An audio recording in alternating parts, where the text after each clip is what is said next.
Pay scale না বাড়লে আন্দোলন তীব্র। প্রধান উপদেষ্টার সঙ্গে আজ সরাসরি আলোচনা থাকছে সম্পূর্ণ ভিডিও জুড়ে। সরকারি চাকরিজীবীদের সকল খবরের আপডেট সবার আগে পেতে চ্যানেলটিকে সাবস্ক্রাইব করুন এবং ভিডিওতে লাইক করুন। দেশের প্রশাসনিক অঙ্গনে আজ হঠাৎ করেই নেমে এসেছে চরম উত্তেজনা। সরকারি চাকরিজীবীদের দীর্ঘদিনের পে স্কেল দাবি এবার নতুন মোড় নিয়েছে। কর্মবিরতির ঘোষণা, দফতর জুড়ে অচলাবস্থা, আর তারই প্রেক্ষিতে আজ রাজধানীর যমুনা ভবনে ডাকা হয়েছে এক গুরুত্বপূর্ণ বৈঠক। ব্রেকিং নিউজ হল, পে স্কেল দাবিতে কর্মবিরতির খবর শুনে সরাসরি ১০ জন প্রতিনিধি দলকে আজ যমুনায় ডেকে পাঠিয়েছেন প্রধান উপদেষ্টা নিজেই। এই বৈঠক ঘিরে প্রশাসন থেকে শুরু করে সাধারণ মানুষের মধ্যেও তৈরি হয়েছে ব্যাপক কৌতূহল।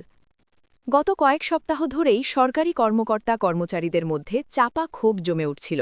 মূল্যস্ফীতি, নিত্যপণ্যের দাম বৃদ্ধি, বাসা ভাড়া, চিকিৎসা ব্যয় সব মিলিয়ে বর্তমান বেতন কাঠামো দিয়ে সংসার চালানো যে দিন দিন কঠিন হয়ে পড়ছে তা বারবার উঠে আসছিল বিভিন্ন সভা সমাবেশে। কিন্তু আজকের কর্মবিরতির সিদ্ধান্ত সেই অসন্তোষকে প্রকাশ্যে এনে দিয়েছে। সকাল থেকেই বিভিন্ন দফতরে কাজের গতি কমে আসে, কোথাও কোথাও সম্পূর্ণ কার্যক্রম স্থবির হয়ে পড়ে। এই কর্মবিরতির ঘোষণার পরপরই সরকারের শীর্ষ মহলে শুরু হয় তৎপরতা। প্রশাসনিক সূত্র বলছে, পরিস্থিতি যাতে নিয়ন্ত্রণের বাইরে না যায় সেজন্য দ্রুত সিদ্ধান্ত নেন প্রধান উপদেষ্টা।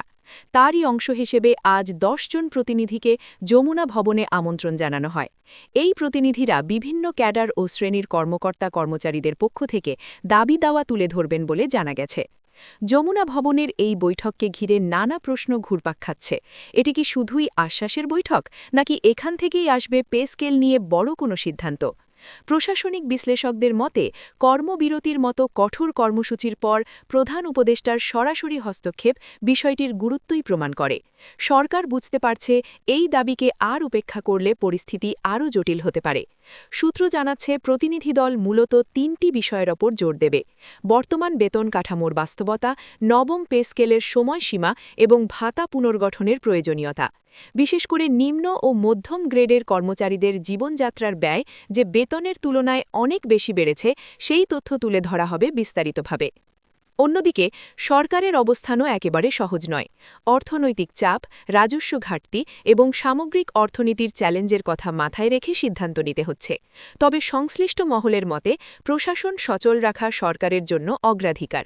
তাই আজকের বৈঠকে হয়তো তাৎক্ষণিকভাবে পূর্ণাঙ্গ ঘোষণা না এলেও একটি সুস্পষ্ট রোডম্যাপ বা সময়সূচির ইঙ্গিত মিলতে পারে। এই পরিস্থিতিতে কর্মচারীদের মধ্যেও মিশ্র প্রতিক্রিয়া দেখা যাচ্ছে। কেউ আশাবাদী, এই বৈঠক থেকেই হয়তো দীর্ঘদিনের অচলাবস্থার অবসান হবে। আবার কেউ সন্দিহান, আগেও বহুবার বৈঠক হয়েছে, আশ্বাস এসেছে, কিন্তু বাস্তব পরিবর্তন হয়নি। তাই আজকের আলোচনার ফলাফল কী হয় সেদিকেই তাকিয়ে আছেন সবাই। পরিচালনা বিশ্লেষকদের মতে, এটি শুধু একটি বেতন কাঠামোর প্রশ্ন নয়, বরং সরকারের সঙ্গে প্রশাসনের আস্থারও বিষয় জড়িয়ে আছে। কর্মবিরতির মতো কর্মসূচি দেখিয়ে দিয়েছে, দাবি আদায়ে কর্মচারীরা এখন আর পিছিয়ে নেই। সরকার যদি এই সংকেতকে গুরুত্ব না দেয়, তাহলে সামনে আরও বড় আন্দোলনের সম্ভাবনাও উড়িয়ে দেওয়া যাচ্ছে না। যমুনা ভবনের ভেতরে বৈঠক চলাকালীন বাইরে নজর ছিল গণমাধ্যমের। কে ঢুকছেন, কে বের হচ্ছেন, সবকিছুই পর্যবেক্ষণ করা হচ্ছিল। কারণ এই বৈঠকের ফলাফল দেশের লাখো সরকারি কর্মচারীর জীবনের সঙ্গে সরাসরি জড়িত।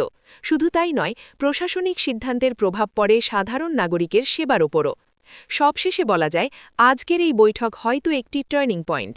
পে স্কেল দাবিতে কর্মবিরতি যে সরকারকে নড়েচড়ে বসিয়েছে, সেটাই বড় বার্তা। এখন দেখার বিষয়, প্রধান উপদেষ্টার সঙ্গে আলোচনার পর প্রতিনিধি দল কী বার্তা নিয়ে ফিরে আসে এবং সরকার কী ধরনের সিদ্ধান্তের পথে হাঁটে। এই আপডেটের পর নতুন কোনো ঘোষণা বা সিদ্ধান্ত এলে আমরা অবশ্যই আপনাদের জানাবো সবার আগে। তাই সরকারি চাকরি, পে স্কেল এবং ভাতা সংক্রান্ত সর্বশেষ ও নির্ভরযোগ্য খবর পেতে আমাদের চ্যানেলটি সাবস্ক্রাইব করে রাখুন। ভিডিওটি ভালো লাগলে লাইক দিন এবং আপনার মতামত কমেন্টে জানাতে ভুলবেন না।